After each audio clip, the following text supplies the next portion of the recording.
Yan, nalagay ko na dito. Dalawa. Wala naman wait.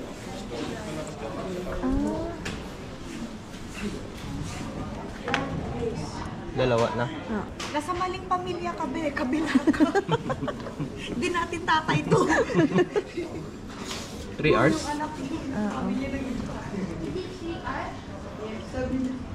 Kaksi. Ha? Kaksi.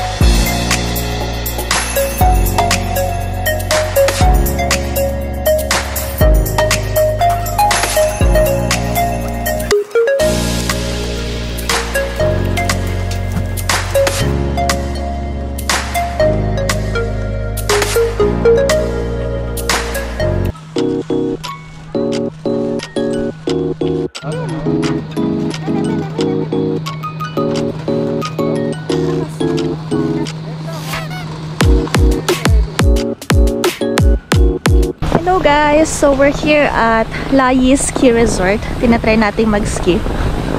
First time ko actually ulit after more than 5 years. Natry ko lang siya once before sa may Lahti. Mita?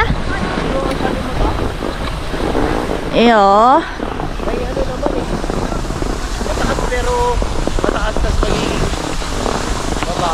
Tas mataas. Baba. So tinatry namin muna tong sa may pinakamababa. Parang pang mga bata. Tapos aakyatin natin mamaya yun.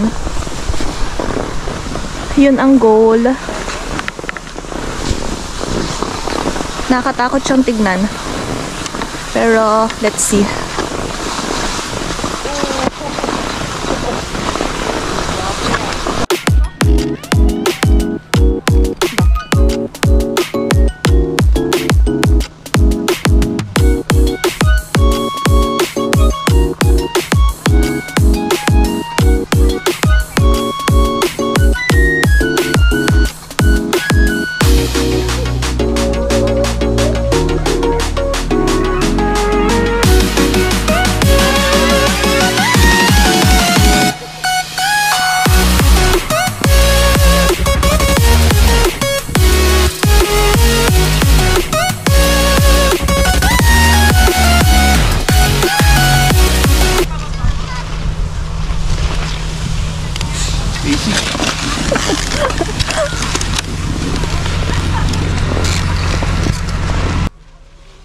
Ayos.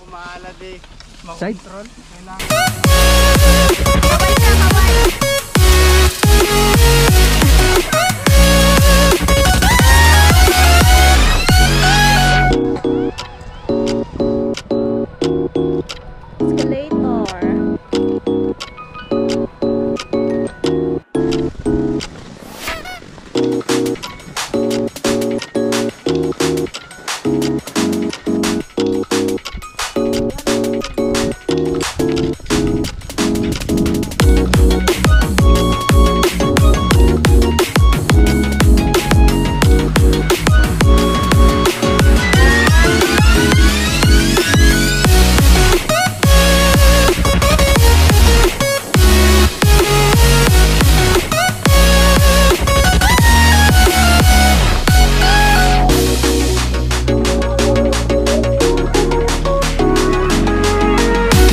guys, good morning. So hindi na tayo nakapag-outro kahapon dun sa ating na skiing vlog. Pero anyway, it was super fun and ayun, yung price was around 70 euros. Andun na yung rental ng gamit and then yung 3 hours na paggamit nung elevator and paggamit nung mismong place, parang entrance ganyan. So, pwede namang, meron kasi nung 1 hour ata, 3 hours, tapos the whole day. So, kinuha namin yung 3 hours lang kasi first timers naman. So, ayun, super saya siya. Nag-start kami.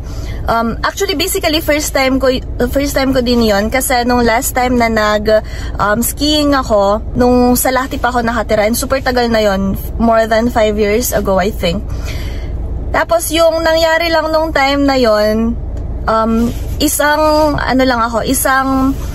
pag-ski down, paglasket talo, tapos tumumba ako dun sa may dulo and that was it. So hindi ko talaga na-experience yung talagang mag-downhill skiing, pero kahapon na-experience ko siya and super saya. Nag-start kami sa may parang mas mababa lang. So mostly pang ano talaga siyang pambata or pang sa mga nagpa-practice. And then after that, nag-try tayo dun sa may mas mataas and then nakaabot naman ako hanggang dun sa may middle nung bundok na yon. Pero dun nung nandun ako sa middle, 2 beses ako natumba and ayan, nagkaroon tayo ng remembrance. Pero it's worth it kasi it was super fun talaga. So shout out and credits to Glay and her boyfriend kasi ang tiyaga nilang umalalay sa amin and ayun, nagtuturo sila ng mga tips ganyan. And also nagkuha sila ng videos. So ayun. So thank you guys and also thank you sa Uvascula Pips. Kila Apple, Gretel, Ellie and family. Sila Janet, family. Ayun, basta sa lahat ng nasa Uvascula, kila Ivor, Lloyd, and sa mga na-meet ko, thank you sa time. So, yun lang naman guys for this vlog. Kung i-recommend ko mag-downhill ski, yes, i-recommend ko siya. Super fun na winter activity dito sa Finland. Ayun, pero minsan talaga kailangan lang ng lakas ng loob and practice. So, try ulit natin next time. Hopefully, makapag-book ulit tayo. Medyo mahal siya kung parang own na money mo yung gagamitin. Pero since ang mga employers naman ngayon nagbibigay sila ng mga voucher, gift cards, ganyan. So, nagagamit namin yun sa mga activities. Anyway guys, ayun lang. Thank you for watching. I hope you've liked this video. If you did, please give it a thumbs up. And please don't forget to subscribe and I'll see you on my next one.